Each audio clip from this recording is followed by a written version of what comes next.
I don't know if you guys saw, there was a recent interview between Tucker Carlson and Piers Morgan. Chris, can you pull up that clip? I don't see an English country. What do you mean by that? It's not, people whose ancestors built Stonehenge are not here anymore. So the city of London is 36% white, and that's happened in the last, I don't know, 40 years. But England is about 70% white.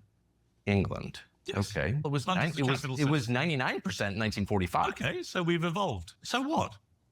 Let me refer to the beginning of our conversation when you said that the people who live in a country define the character of that country. And then you said, yes, all the things for which we were famous and in which we had pride, like our stoicism, our concern for others, our tidiness, the cleanest country in the world now, it's pretty filthy. All those things change when you get new people moving there. You said that. We missed out on the part I was hoping to get, where actually we can't even play that clip probably on here. Yeah. But yeah, when I couldn't even download it. he had fun saying, you know, Lenny's favorite word, maggot, with an F. Wow. But we're not gonna do that Put here. that on me? Yeah, I mean, all right, we both still tend to use it in our private lives. Sure. But, and what's wrong with that? We're just not gonna say it here because we don't want to get kicked off. But yeah. All right, fine. So parts of that discussion were, is migration bad for, we can say all places, but especially major cities, because we do see that happening a lot. Like they call New York the melting pot. London is, you know, it's not a white British city anymore. No, it's not the same. Is that good or bad for our countries, for our cities? It's regarding perspective. It's where are you coming at it from? Okay, let's start from culture. From a cultural standpoint, and especially in Europe, they preserve their history very well. You go to anywhere that might be an historic focal point, the roads, the buildings, the this, the that. They do a very good job with making sure that they keep that history and no one messes with it. But then you go outside of the towns and you kind of go on the outskirts of some areas. Wait, I thought I was in UK. I thought I was in England. I thought I was, and now you have towns that are completely, whether good, bad, or indifferent. You would think that they're in Afghanistan. You're in Jamaica. You're in this. You're in that. But that's a question. Is that a good thing? You know, I don't necessarily know how that works for them. They're a much smaller place than how we can branch out here in New York City, right? Yeah. There's so much compacted, whereas we, like, if you want to get out of a certain area or you want to visit a certain area just for some a hint of different culture, you can enjoy it, you can love it and get out of there as fast as possible. Over there, you're like, wait, you're encroaching on my space now. You're kind of taking away some of the values, the things that we do here. Let's focus on New York, because since we both New York, born and raised, we've seen the change of New York, whether it's migrants, transplants, whatever the case is, there's been quite a lot of change here in New York. How have you liked the change? Let's think of 90s New York and New York right now. Honestly, it's more attitude. I don't know. I feel like we've had migrants from since then, whether you're a part of a Haitian culture, Jamaican culture, Indian culture. What about safety? Safety-wise, listen, I actually think that things are, I had a friend who told me a while ago, it's like, all the shit that's been going on in terms of safety, crime, this, that, and the third, we hear a lot about it, but it's probably been going on since the 80s. The only reason why it's on hyper-focus is we have the internet and everything gets reported. So I do. You should always just, watch your back, make sure you're know where you're going, that type of thing. But it's probably the same old. Do you feel safer now or back in the 90s? I mean, I probably feel safer now. Is that because you're an adult? I was gonna say, you have this youthful ignorance, right? When you don't know what's going on. Your parents do. You're playing in a certain neighborhood, and you're like, don't go in the corner, blah blah blah. I used to have on my old block somebody running guns on the corner, and we would always be on that corner, and nothing ever happened. But then you come back 20 years later, you're like, oh wait, what were they doing?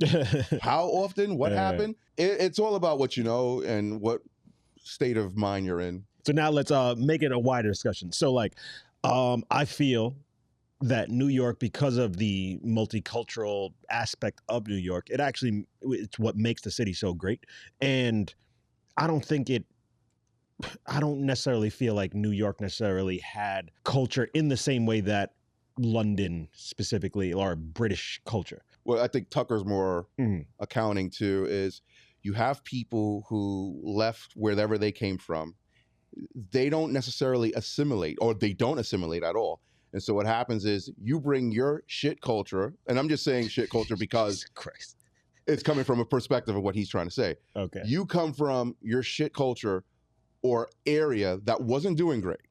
You bring yourself here, and instead of assimilating to what we have going on, you're bringing what you had over there. See, So but you're part of the problem. this is one of the things You don't I clean you don't keep the things clean that we're keeping clean. You don't respect the things that we like. You don't respect or have the same respect for others. Or if your culture says you got to do certain things a certain way, if you're going to move somewhere, you have to be adaptable. Okay, You let can me introduce chime in. So I don't necessarily feel that you need to. I think one of the great things about New York is that we have a Chinatown, that we have a little Italy, that we have like little Trinity, like little pockets of places that they don't assimilate to New York or American culture. Like they keep their own shit, and now we can go have a little slice of their culture, and that shit is fire. But it's capitalism, so of course they do. So if you're going to do anything capitalistic, you need to fall within the lines. So how do I make money? How do I do certain things? Okay. Sure, you have to. Customer service, respect, that type of thing. Some people, you go into somebody's store and they might not fuck with you because, all right, this black dude, let's watch him. You got to account for our differences. You have to account for. I don't know, Lenny. But okay, so for London, for example, they're saying migrants are raising crime and all this that people are complaining about, like watches and like knife crime and shit like that. But the murder rate is at like an all-time low. So it's like for some would say crime is going down. Others would feel like up though. They have plenty of stabbings. Feel like crime is high, but it could be like you said before. It could just be, hey, everybody has internet, everybody's reporting on it, and you see, Sure.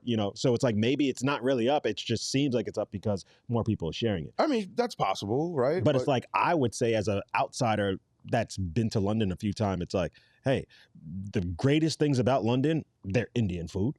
Like the dopest spots I go to hang out are usually very diverse, mainly black. So it's like the best parts I like when I go there are the most diverse shit, and that's because of all the people that moved there. But then it's like, yeah, and I'm pretty sure it's great. Like, I'm not doing tea and crumpets. There is you don't have to do tea and crumpets. I think that's their culture. That's what's going away. I don't think it's. Listen, some things are going to just have to be phased out. But I think what he's more so. I don't think he's basing it off of a race thing. Oh, white people are diminishing everywhere because everyone's mixing. Yeah, everyone's mixing cultures, mixing babies. Like, I don't think that's what he's getting. I think it's more of a respect for. He kind of phrased it like, "Oh, they're being eliminated." Well, he's going with the great replacement theory, that type of thing. But I don't think London really or the UK has a issue there. There are small pockets that he's really looking at, and it's like, well, this town used to be 90% this, now it's 70s, but you can see the decline. But at some point, you're going to have to address it. What if, because at some point, somebody over there, it might go 60-40 multicultural versus white, and somebody go, okay, where are we? Like, we're disappearing. And that discussion is going to have to be had at that time. Tucker's main thing is he's trying to like warn people like, hey, let's use London as an example, because the things that are happening here most likely is going to happen to America if we don't, nip it in the bud. And another thing he pointed out was how like free speech, like people are getting, arrested for saying things online, and it's like just being opinionated. How do you feel about that? Do you think he's overreacting, or is that a real thing to be concerned about? Well, with respect to our country, it's probably a reach. You can't change the Constitution without having like a super majority. So no one's getting freedom of speech. No one's getting rid of that, right? Yeah, but so we saw for him to say, hey, listen. We saw it happen here too. Like after Kirk, whatever, died, like people were getting, I wouldn't say arrested, but their life was being affected by saying. Yeah, but that happens with how many people though, right? We had cancel culture going on for a while, especially with Hollywood. If you said anything untoward, let's say Obama, anything that was conservative, you couldn't find work in that town. Yeah. So then now it flips over and it's like, oh, Charlie Kirk's dead. Well, good for him. It's a character issue. It's not a freedom of speech issue. You say what you want to say. Remember, things have consequences. You can say whatever the hell you want in this country. That's what makes it great. So long as you are ready for whatever consequence comes your way or whatever anybody else has to say back to you. That's how fights happen, right? Yo, your mom's a bitch. What? So now we fighting. You have to be. Leave my mom out of this. She's watching. I'm not. No. I love you. But you have to be ready for whatever comes back your way. All right. Stand on it. Let's see what the callers have to say. We got Maudo. Oh, Mato, you back? What's good, brother? Yes, I want to hear your opinion on this one. So migration is a useful tool and just necessary and just reality of life. Populations go up and down, and as I think it's pretty common in like first world countries, a lot of white countries, is birth rates going down, but work and expansion is ever present. So you need an influx of population to constantly keep that going. Now, that's also tied to American identity, so there's a bit of a bias there. That's like, we're all about multiculturalism. We are a foundation of immigrants and a collection of the various peoples. And because of that, I think the reason why we have been the best for so fucking long is because we are a team of everybody. We have the best talent from all over around. We are a Division I team that gets the best recruits from fucking everywhere. That's why we're number one. You can appreciate and respect the culture that you're going to without abandoning your own. You can do both. It's very easy. It's very present in America. I am a very proud Portuguese man. I'm a very proud American. I am both. You're not taking either away from me. That shit's in my blood. Fuck you. Of course, of many other little things as well. You put that emphasis on that. I fuck with that. Okay, so I hear what you're saying in that aspect, but as you're saying, hey, they bring their best players, but what about the undocumented illegals that aren't necessarily the best leech. Players? Yeah, The leech. they're not leeches, but they tend to do the jobs that some don't want to do here in its own country. Yeah, so that's part of the importance of having some form of migration, because works that has to get done won't get done by the natural population. So you have to have up-and-comers come in and do those roles to then be a part of the community, et cetera, et cetera. A cause of that is the fact that us in the first world, Americans, British, many European nations, destabilized various regions in the world to be able to siphon and make use of resources for, on the cheap. So because of that, you fuck up a nation, those people are going to suffer, they're going to want to leave. So we are in our efforts of global domination creating a migrant crisis. This is just the fallout of our actions. And then what about Tucker's point of losing culture? Like, do you think that is something that needs to be preserved? Is it a bad thing, good thing?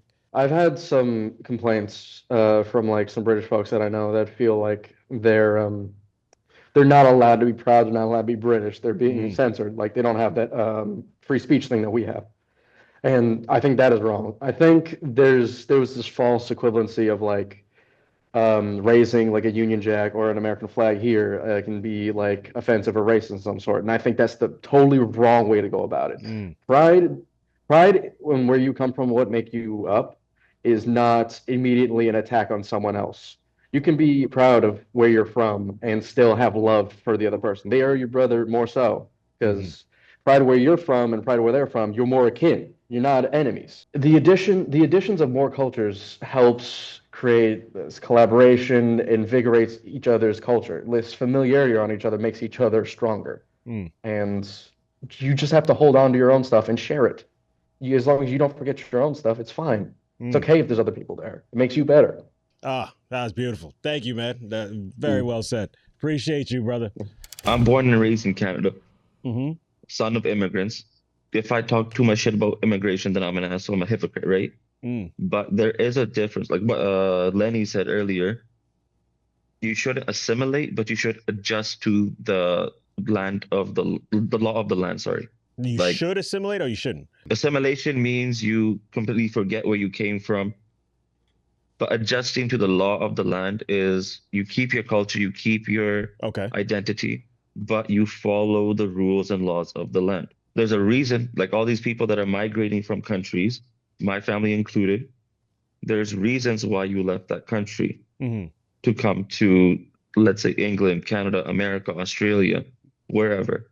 Exactly. And now you want to make this the reasons you left that place. You want to bring that same bullshit here. Exactly. Then where are you gonna go? Gotcha. So there's been like a large influx of, especially like Indians to Canada. How do you feel that has changed Canada? Man, it's pretty bad. I'm not gonna lie. Why? Because back in the day, the people that came here, they were hardworking. Like I said, they adjusted to the rules of the land. Like That's what is what I'm it? saying. Like All of what us, has like, changed? from the people that are coming in now, they're coming in droves. They're coming too many, and then they're just trying to keep that same bullshit they were doing back home, doing it here. Like what, for example, if Like you they can give me? littering, just, dude, the area that I live in here in Calgary, it used to be very clean. And now people are just driving around, they throw their Tim Hortons cups out the window, throw the trash everywhere. The plazas that we have, like where all the convenience stores and everything are, they sit in their cars blasting music, like no regard for anybody else. I'm curious, does it make you feel bad that they somewhat representing you? Like yeah, man. Yeah? Okay. Is it on you, and not you specifically, but like people who have migrated there before this newer generation to help this new class assimilate? They don't listen, bro. Fuck them. Or just. What you mean? Is it on him to help? They don't listen. They don't listen. Trust me, I've tried to talk to these fucking idiots. It's a change. It's a change in thought. Everybody's freaking. It's like they're old something. It's like, oh well, I'm gonna come to your country. Exactly. I'm gonna come here. They have incentives for me. I can go on this program, that program. Like if a government's giving you shit, what do you have to do for it? I'm having a good time. This is so interesting to me. So what's the change in thought? Like what has changed from your parent generation to now? That generation was coming here for opportunity. Now the new generation that's coming is the families back home sending their kids. So it's not the grown adults with families that are coming. Okay. It's the children that are coming that haven't worked a day in their life. Their parents are sending them here, selling their land, selling their houses, sending them over here and being like, hey, go do this, go do that. And then you can make our lives better. Oh, wow. So it is on the parents as well. Now, the hard question, do you think Canada should close its borders? 100%. Really? Really? Not close. But how do you weed out someone? How do you filter someone like your father versus someone like this new generation who's going to just be here trying to freeload or whatever? Here's a better question. Can we round these niggas and get them out of here? I got some connects. I got some connects. Let's do it. Did you, Clara, did you want to chime in? I actually have a question. Yeah. Because I feel like, in general, the newer generations, whether you're an immigrant or you stay, where you're born, in general, they have less respect for things. Like our parents' generations, our grandparents' generations were more respectful overall. Less respect for like institutions. Overall, and against institutions, against other people. Like you'll be walking down the street and like they'll bump you. They don't even say sorry. Our parents' generation, it wasn't like that. So do you think it's just a generational thing where like people in general are less respectful overall, and then the ones that do happen to move countries, then, obviously it reflects in the new place, but it's not so much like the wave of people. It's just that the generation in general is less respectful. 100%. Wow, this is an interesting... Yeah, man. The thing is, I really didn't this is unexpected for me. Like I didn't think someone who came here, who family, came in the way that you're saying you don't want people to start coming in now would like have these opinions. It's very there should be a pause. It's just don't get me wrong. It's not all of them. It's not all of the immigrants. Yeah. There's a lot of good, hard-working immigrants that come here. They work 2, maybe 3 jobs and still go to school. And they're hardworking. They pay taxes. They pay their dues. Yeah. It's a small minority that's ruining it for the good majority. Ah, okay. All right. So I just want to clarify that. It's not everybody, you know what I mean? We got to get them in the truck then. Shut up, bloody. Yo. without the license. Thank you so much, man. I appreciate you calling in, bro. Appreciate you guys, man. Oh man, that was really interesting. I really like that. Thank you so much for watching. If you want to be a part of the discussion and call in, head over to patreon.com/AM Mornings. But if you just want to watch for free, you can watch us on YouTube/AM Mornings. Just like and subscribe so you get the notifications every Sunday, 11 a.m. Peace.